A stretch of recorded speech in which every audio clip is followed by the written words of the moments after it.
6 வருஷத்துக்கு முன்னாடி நடந்த விஷயத்தை இப்போ நான் சொல்கிறேன். என்னன்னு பார்த்தீங்கன்னா, தையல் கிளாஸ் வந்து போகணுன்னு ஆசைங்க எனக்கு. நான் வந்துட்டு எப்பயுமே நம்ம வந்து தனியாக போகிறதுக்கு நம்ம கூட சுற்றிட்டு இருக்கிற 2, 3 கைப்புள்ளைய கூட சேர்த்துட்டு போவோம்ல. அந்த மாதிரி என்ன பண்ணிட்டேன், எங்கள் வீட்டு பக்கத்தில் நல்லா என்கிட்ட தெரிஞ்ச அக்கா.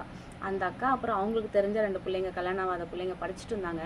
அந்த 1 மாதம் 1.5 மாதம் லீவ் விடுவாங்கள்ல, அப்போ வந்துட்டு தையல் கலை வந்து கற்றுக்கலான்னு சொல்லிட்டு எங்கள் கூடவே கிளம்பி வந்தாங்க. சரின்னு சொல்லிட்டு ஒரு 1.5 மாதம் 2 மாதம் வந்து நாங்கள் கிளாஸுக்கு போனோம். நாங்கள் கல்யாணம் ஆனவங்க பிள்ளைங்க ரெண்டு பேர் போனோம்.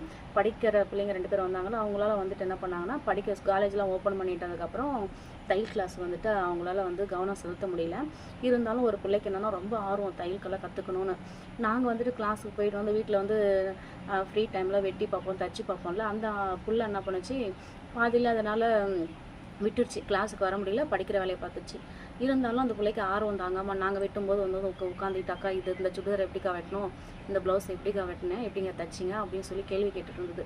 அந்த பிள்ளைக்கு அப்பா என்ன பண்ணிட்டாரு, படிக்கிற வேலையை விட்டுட்டு என்னத்துக்கு கண்டதெல்லாம் வந்து பண்ணிகிட்ருக்க, உனக்குலாம் வேலை வெட்டி இல்லையா, இதை கத்திரிக்கோலை பிடிச்சி துணி வெட்டவா உன்னை வந்து இப்போ காலேஜ் 7 லட்சம் கட்டி நான் காலேஜ் சேர்த்து விட்ருக்கேன், ஒழுங்காக படிக்கிற வேலையை பாரு, அதெல்லாம் படிக்காதவங்க பார்க்குற வேலை அப்படின்னு. எனக்கு அந்த நேரம் வந்து ரொம்ப ஒரு மாதிரி மனசு கஷ்டமாயிடுச்சு. ஐயோ என்னடா இது அப்படின்ற மாதிரி ஆகிப்போச்சு.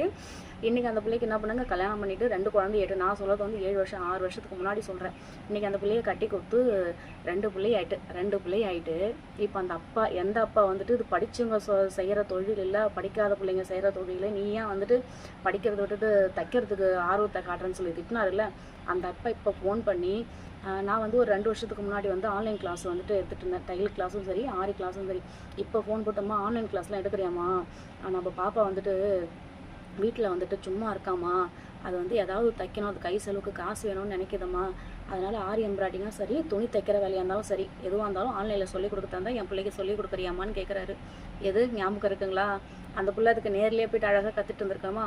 நான் என்ன சொல்ல வரேன்னா, படிப்புக்கும் திறமைக்கும் வந்து சம்மந்தம் கிடையாது. எத்தனை பிள்ளைங்களை வந்து படிக்க வச்சுட்டு மாமியார் வீட்டுக்கு போனதுக்கப்புறம் எத்தனை பிள்ளைங்க, ஐயோ நீ 2 டிகிரி முடிச்சிட்டா, நீ வந்து ஆஃபீஸ் வேலைக்கு போ, நீ வந்துட்டு வேலைக்கு போகணும், எத்தனை பேர் அமைச்சிருக்காங்க, எத்தனை மாமியார் வீட்டில் அமைச்சிக்கிறாங்க? ஒன்றும் கிடையாது. இதுவே ஒரு தையல் வேலையாக இருந்தாலும் சரி, ஒரு கைத்தொழிலாக இருந்தாலும் சரி, கற்றுக்கிட்டோம் அப்படின்னா வீட்டில் இருந்தபடியே அந்த பிள்ளை சூப்பராக வந்துட்டு அழகாக சம்பாதிச்சுருந்துருக்கும்.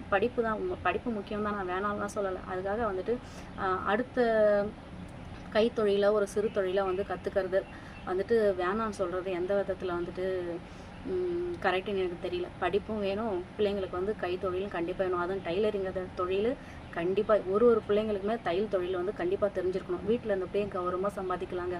வீடியோ பிடிச்சிருந்தா லைக் அண்ட் ஷேர் பண்ணி சப்போர்ட் பண்ணுங்கள். பாய்.